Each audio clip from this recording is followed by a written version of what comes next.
tous, bienvenue sur ma chaîne, ici Dani. Comme toujours, je tiens à remercier tous ceux qui aiment mes vidéos, qui regardent mes vidéos, qui s'abonnent à ma chaîne. Merci à tous. Pour ceux qui me suivent depuis longtemps, je pense que beaucoup ont remarqué, en voyant même mes photos sur Instagram, @yourhealth3, que j'ai vraiment perdu du poids. J'ai perdu plus de 10 kilos. Et beaucoup m'ont demandé comment j'ai fait, et donc je viens dans cette vidéo pour vous expliquer un peu mes astuces que j'ai fait, surtout parce que j'ai décidé de perdre le poids, et de le maintenir. Parce que souvent je faisais, mais je savais que j'allais reprendre. Et avant de passer à la vidéo, j'aimerais vous demander de vous abonner à ma chaîne en cliquant sur abonner si vous ne l'avez pas encore fait. Et si vous l'avez déjà fait, cliquez sur la cloche qui est à côté, comme ça pour recevoir les notifications que j'ai posté une nouvelle vidéo. Donc voilà, donc vous pouvez voir, j'ai vraiment perdu énormément de poids, voilà, et tout. Donc j'ai carrément des abdos. Parce que pour perdre le poids, il y a l'alimentation et il y a l'exercice physique. Cette vidéo sera sur la première partie qui est sur l'alimentation, et je vais faire une autre vidéo par rapport à l'exercice physique et tout. L'alimentation est très importante, ça compte plus de 80% si vous voulez perdre le poids. Donc moi je viens partager ce que moi j'ai expérimenté et ce que moi je vois que ça fonctionne et tout. Donc ce sont mes astuces à moi.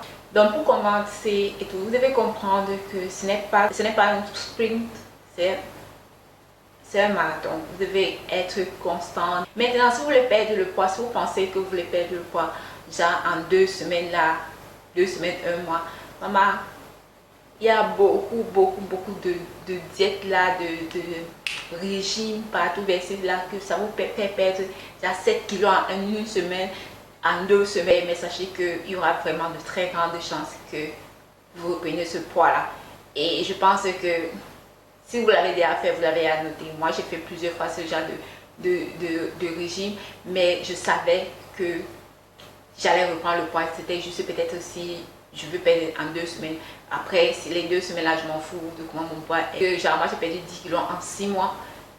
Ça peut sembler petit, mais laissez-moi vous dire que au moins cela, je peux être sûre de maintenir, parce que pour que je reprenne encore ces 10 kilos, ça va être vraiment difficile. Moi j'ai décidé plus d'aller sur le mode de vie.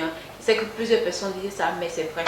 Le mode de vie, l'habitude en fait, qui va permettre de rester comme ça. Donc il faut commencer doucement. J'ai dit bien, la preuve c'est combien de fois avez-vous fait ces régimes, genre régime au chou, régime à l'œuf et tout, pendant combien de temps, et vous avez vu que ça, comment dire, vous avez maintenu votre poids à la longue. Ces régimes rapides là. La question est là, parce que si moi je dis, si vous faites quelque chose plusieurs fois, la même chose plusieurs fois, et vous n'avancez pas, ça veut dire que quelque chose ne marche pas, ça veut dire que ça ne marche pas, point final. On m'a toujours dit que j'ai une facilité à perdre le poids, et moi je pense que j'ai une facilité à perdre le poids, mais pas par rapport au fait, à mon organisme, mais par rapport au fait que je sais quel est mon problème. Beaucoup de personnes ne savent pas quel est leur problème, ou bien refusent d'admettre quel est le problème. Moi je savais que j'avais le poids, j'étais en surpoids parce que je mangeais beaucoup. Et laissez-moi vous dire qu'avant ça, je buvais déjà énormément d'eau. Je ne fumais pas, je ne buvais pas d'alcool, je ne buvais pas de boissons gazeuses et tout. Donc j'étais uniquement en surpoids parce que je mangeais franchement, je grignotais franchement. Parce que je sais qu'il y a beaucoup de personnes qui sont dans le déni. Eh, je ne mange même pas. Non maman, si tu es en surpoids, si tu es ça veut dire que tu manges beaucoup. Ça veut dire que l'apport en énergie dépasse la dépense. Donc ça veut dire que tu manges trop plus que ton corps a besoin. Donc c'est pour ça que ça stocke ça en graisse. Tu ne vas jamais perdre le poids si c'est que tu penses que tu ne manges pas. Donc ça veut dire que c'est le vrai problème, tu ne le vois pas. Donc ça veut dire que c'est inutile.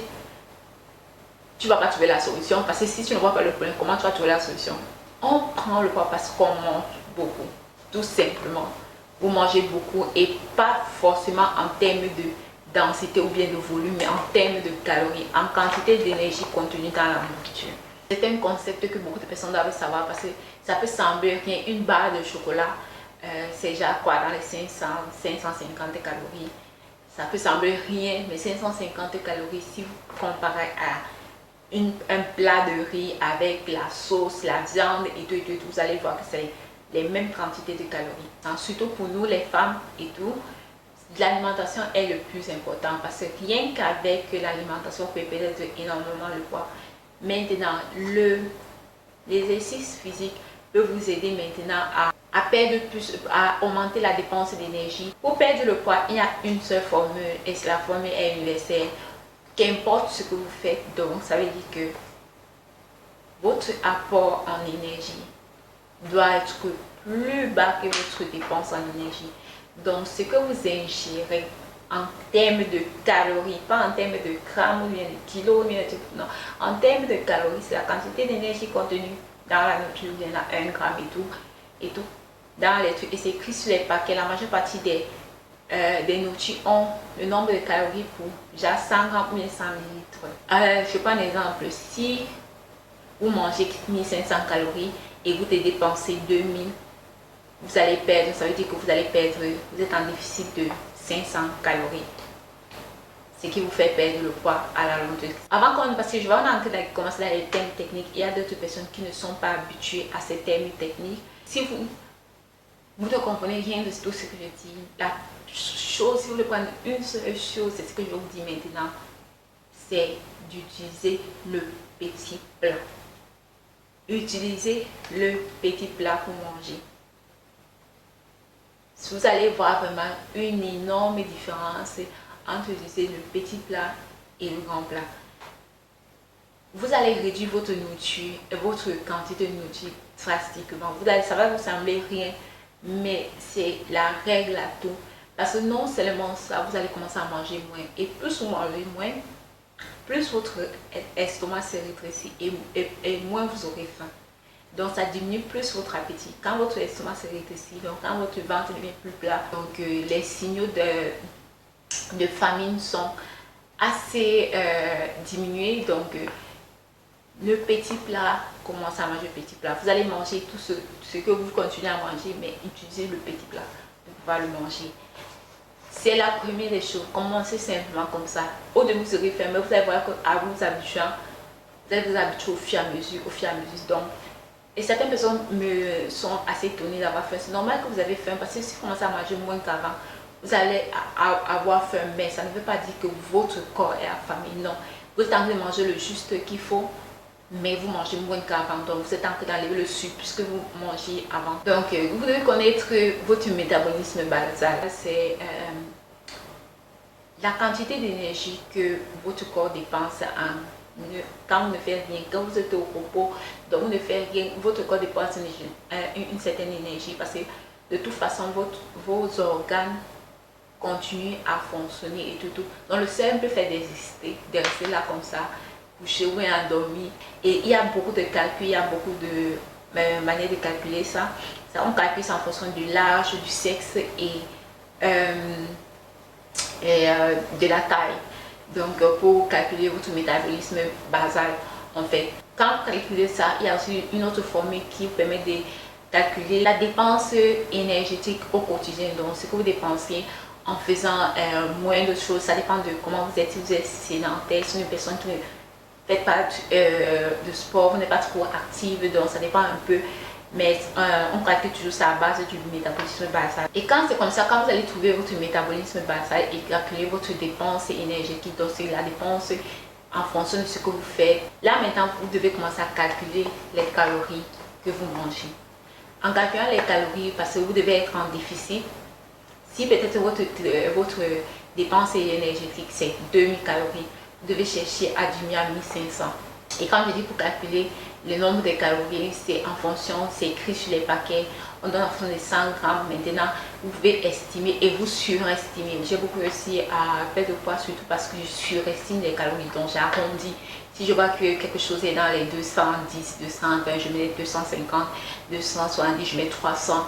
Donc c'est un peu comme ça que je faisais et je pensais que je mangeais en fait plus, alors que je mange même moins de ce que je dois être censé manger, mais sans vraiment exagérer en fait. Parce qu'il ne faut pas aussi vous sous-nourrir, parce que vous sous-nourrissez, alors votre métabolisme aussi va diminuer, donc vous allez dépenser aussi moins d'énergie parce que votre corps va chercher à s'adapter.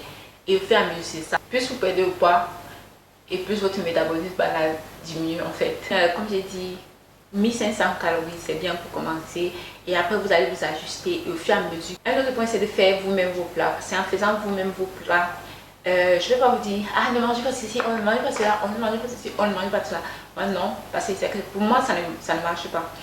J'ai besoin de toujours manger mon coquille, j'ai besoin de manger mon héros, mon frère, les beignets avec quoi je mange. Mais le problème, c'est que je mange peu. Et je mange vraiment moins de quantité. Et j'essaie de vraiment de diminuer peut-être l'huile par-ci, diminuer si je fais des gâteaux, je mets moins de sucre, je mets moins de beurre, je mets moins de tout. Donc je remplace un peu, je twiste un peu les recettes pour rendre les recettes moins caloriques, quoi, un peu hypocaloriques par rapport à nous. Parce que si on me dit mettre 250 grammes de sucre, je vais mettre dans les 75, maximum 100 grammes. Donc ça va venir moins sucré, mais au moins je vais faire quand même une dérivée. J'appelle ça des dérivés. Parce que je ne vais pas vous dire, pour moi, je pense que ça marche. Je vais dire que non, je mange plus ça, je mange plus ça. Parce que le jour où vous allez recommencer à manger, une fois seulement, vous allez tomber dedans et tout. Or, le fait de continuer à manger ça, au fur et à mesure, vous allez, même à la fin, même vous désintéresser. Moi, je suis une mangeuse. Je ne suis plus mangeuse comme on va m'acheter une grande mangeuse. Et moi, je suis vraiment une qui aime la nourriture. J'aime bien la nourriture. J'ai peur si je parle de la nourriture parce que la nourriture pour moi c'est fantastique. Mais ma relation avec la nourriture a quand même assez changé. Je peux toujours en parler, mais je ne peux pas me goinfrer là comme ça. Je peux manger là, je savoure ici, je savoure là. Donc vous devez réduire, comme je disais, réduire le grignotage, réduire vos portions, réduire les portions. Donc réduire, je dis bien réduire. Et si vous voyez que point de vous n'arrivez pas, c'est mieux d'arrêter. Un début. Mais il faut réduire parce que si vous avez l'habitude de manger 8 biscuits, mangez-en un, maximum 2 et vous vous arrêtez. Apprenez à vous arrêter. Si vous avez mangé, avant je mangeais toute une palette, une plaque de chocolat là, 100 grammes, maintenant qui contenait je sais pas quoi, 15 morceaux, petits morceaux. Maintenant c'est rare que je mange même seulement 2 petits morceaux. Donc de 2 ou 3, donc je mange 1, 2 maximum par jour et tout. Moi j'adore le chocolat, je suis une fan du chocolat. Si on m'enlève le chocolat, ça peut m'enlever tout dans ma vie. Donc le chocolat, personne ne touche à mon chocolat. Je suis une personne qui mange le chocolat genre tous les jours. J'ai besoin de mon chocolat, c'est vital pour moi. C'est vrai que j'ai eu des amis qui m'ont appelé que oh tu ne manges plus, alors on savait que tu ne manges plus le chocolat. Ah non maman, mon chocolat, on n'enlève pas ça. Ok, le chocolat, j'adore les chocolats. J'adore le chocolat. Le chocolat pour moi, je ne sais pas qui a créé ça, mais la personne a très bien fait. Un autre point, c'est d'éviter le petit déjeuner sucré. Pourquoi je dis ça? Parce que quand vous prenez le sucre le matin, vous avez un pic glycémique qui, dans la journée, ça vous fait déjà, ça vous met de bonne humeur et tout. Mais le problème, c'est que dans la journée, votre taux de glucose va se... Et vous allez ressentir, comment dire, ça va chuter et vous allez ressentir ça sur votre humeur. Et vous allez toujours avoir cette envie de sucrer durant toute la journée. Ce qui fait que vous allez plus chercher le sucre et ça vous amène au grignolage dans toute la journée. Donc, pour moi, je dis vraiment, je conseille de manger salé le matin. Après, vous pouvez manger quelque chose de sucré. Faites ça 2 jours. Aujourd'hui, vous mangez salé le matin et demain, peut-être vous mangez sucré. Vous allez voir vraiment une très grande différence par rapport à vos envies, par rapport à votre appétit tout au long de la journée. Un autre point, c'est éviter le cube. J'espère qu'il y a encore le cube. Maman, en tant qu'Africaine, mes soeurs, on connaît le cube. Mais évitez le cube. Pourquoi je dis le cube? Parce que le cube, surtout le cube qui vient d'Afrique, le cube qu'on n'achète pas au supermarché, que non, c'est la même pas qu'on achète chez les Chinois, on achète chez nous. Nos Sud-Africains, c'est qui vient vraiment de l'Afrique encore, là, qu'on fabrique ça en Afrique. C'est la pire erreur à faire. Pourquoi? Parce que le cube contient le glutamate monosodique et qui est un extracteur de goût. Donc ça veut dire que ça vous rend la nourriture plus bonne qu'elle ne l'est en fait. Et le problème avec le sucre, c'est que le cube, c'est qu'au fur et à mesure, vous allez vouloir en manger plus. Donc c'est vrai qu'il y a certaines nourritures, tu n'as même pas besoin comme le cube de maman. Parce que même le coquille là, le coquille c'est 3 ingrédients. Coquille, piment, huile rouge, sel. Bon c'est 4. Mais maman, quand tu te poses la demande, moi, je sens que pour m'arrêter c'est dur parce qu'il y a la nourriture, non? Si tu es une nourriture camerounaise, maman, tu manges, tu ne veux pas t'arrêter. Mais le cube fait à ce que votre appétit augmente en fait. Donc ça vous pousse à vouloir manger toujours plus. Ce qui fait que à la longue, ça porte à l'obésité. Le cube, si vous le mettez un peu, utilisez peu. Si vous d'avance utilisez 4, utilisez 1, utilisez plus le sel. Point. Parce que le cube, tu as le sel dedans. C'est le sel qu'on a mis les acteurs de goût, on a mélangé les autres trucs. Ou bien vous faites vous-même votre cube. Parce qu'il y a les recettes, vous pouvez voir comment faire le cube. Je dis ne pas utiliser celui de l'Afrique parce que celui de l'Afrique n'est pas contrôlé, malheureusement. Parce qu'au moins ici, les lois européennes, ça limite la quantité. Alors qu'en Afrique, c'est pour ça que vous allez voir, quand vous utilisez le cube de l'Afrique et le cube qu'on voit ici en Europe dans les supermarchés normalement, vous allez voir que le cube de l'Afrique a trop de goût, c'est vraiment c'est ça qui est bon, vraiment quand tu sens ça dans ta bouche. Donc quand tu chopes la chose de ça, alors que l'autre ici c'est un peu, c'est léger, ça ne fait pas vraiment grand chose. Pourtant c'est en termes de santé, c'est l'autre là qui est mieux. Donc si vous voyez que vous ne pouvez pas arrêter directement le cube, commencez, faites la transition vers celui d'ici qu'on va dans les supermarchés normalement. Parce qu'au moins c'est réglementé, le taux de glutamate monosodium dedans est réglementé. Je vous dis juste comment les choses sont. Moi-même, je n'ai pas arrêté de manger le cube. J'ai juste diminué et j'ai transitionné vers le cube et puis ici. Donc, je ralentis vraiment dans ça. Si je vois que certaines nourritures, je peux m'en sortir sans mettre, je ne mets pas en fait. Tout pour moi, je pense que ça doit être graduel. Ce n'est pas d'arrêter stop là, non. Ça doit être graduel au fur et à mesure. Une autre astuce, c'est que moi, j'utilise maintenant beaucoup plus le four. Surtout quand il s'agit des choses qu'il faut faire frire. Donc, si c'est peut-être la viande, il faut dire viande, il faut faire les trucs. Je préfère le faire au four parce qu'au four, j'utilise moins d'huile. Parce que sachez que l'huile, c'est l'aliment, on va dire, qui est le plus calorique possible. Donc, si vous diminuez l'huile, vous avez une très bonne partie des calories. Donc, la viande ou bien les trucs à frire, à part le plantain, maman, le plantain, on frit toujours. Les beignets, on va toujours que frire, maman. Ah, ça sort pas. Donc, mais le reste, si vous pouvez le faire au four, faites le four. Donc, j'aime les œufs, vous faites les battre et les faire au four au lieu de les frire dans la poêle. Ça vous fait utiliser moins d'huile. L'huile est vraiment très très calorique. Je vais vous donner un exemple. 100 ml d'huile. 100 ml d'huile. Normalement, on compte les calories dans les 100 ml par 100 grammes et tout. Ça vous donne 800, vous êtes dans les 820 à 920 calories. Ça dépend de quelle huile vous utilisez.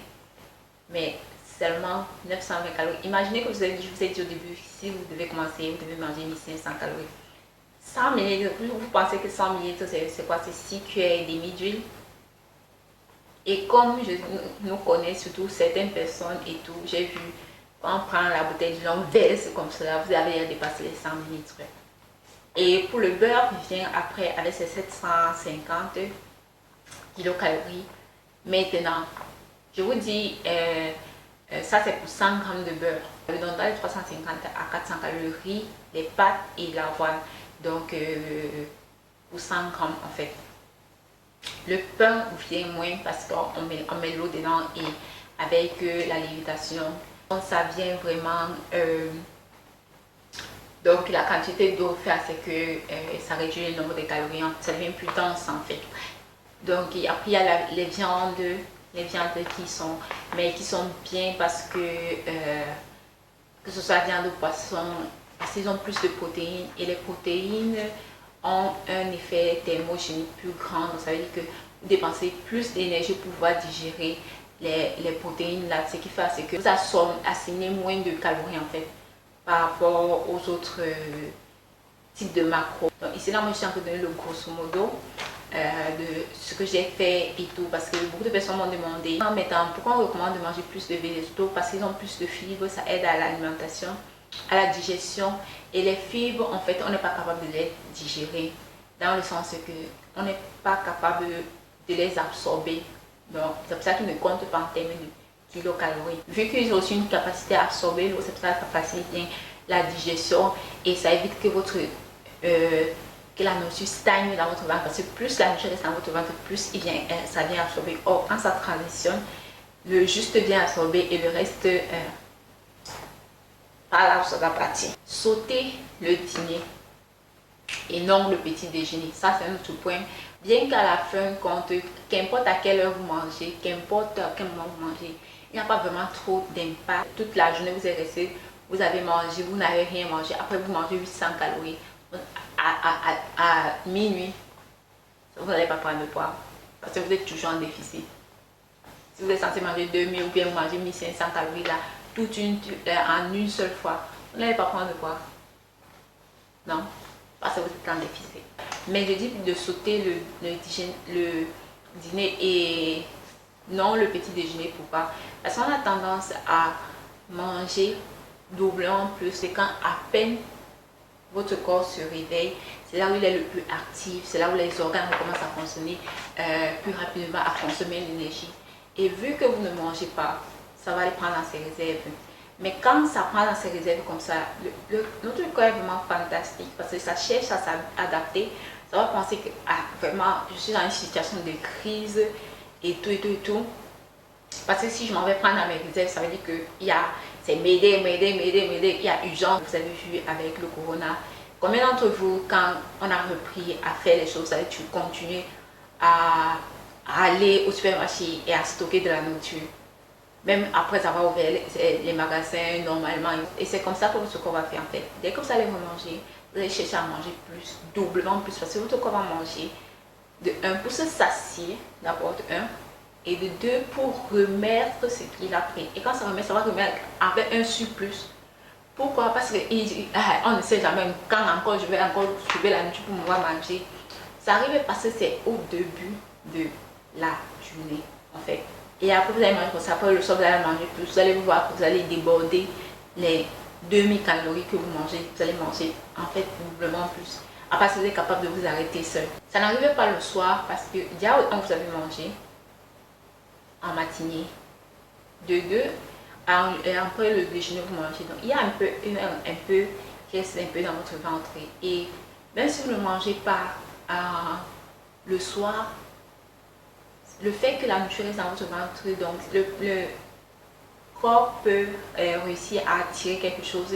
Et en plus, vu qu'on est en train d'aller vers le soir, l'énergie est en train de diminuer dans le sens que votre corps est en train de se relaxer au fur et à mesure pour s'apprêter à partir dormir. Donc ça n'a pas trop besoin d'une surplus d'énergie, ce qui fait que le matin quand vous allez vous réveiller, vous n'allez pas vouloir manger doublement plus en fait. Vous allez vouloir manger normalement comme il se doit. Donc sauter le petit déjeuner. Et ça je ne savais pas, quand je commençais ça, je ne savais pas que ça avait un nom, on appelle ça le jeûne intermittent. Vous pouvez faire ça une fois, 2 fois. Si vous voulez une explication par rapport à ça, dites-moi dans les commentaires, je ferai une vidéo à part, mais c'est le jeûne intermittent, vous pouvez regarder en quoi ça consiste. Il y a un truc que beaucoup de personnes ne prennent pas en compte et je suis vraiment choquée par rapport à ça parce que normalement, en étant femme, on doit prendre en compte la période de notre cycle menstruel. Avec les hormones, les choses changent. Normalement, c'est pour ça qu'en tant que femme, on comprend. Vous devez savoir que à partir du premier jour de votre cycle jusqu'au 14e jour, s'il y avait un cycle normal de 28 jours, votre appétit sera vraiment très moindre, mais après votre ovulation, votre appétit va augmenter après votre ovulation parce que c'est en train de former le nid là où s'attend l'œuf qui va venir s'asseoir là-bas et tout. Donc ça augmente votre appétit, vous retenez de l'eau, vous allez prendre du poids. Je dis ça parce que il faut prendre ça en compte parce qu'il y a cette personnes qui pensent que ça arrive et après ils pensent qu'ils ont perdu le poids. Non.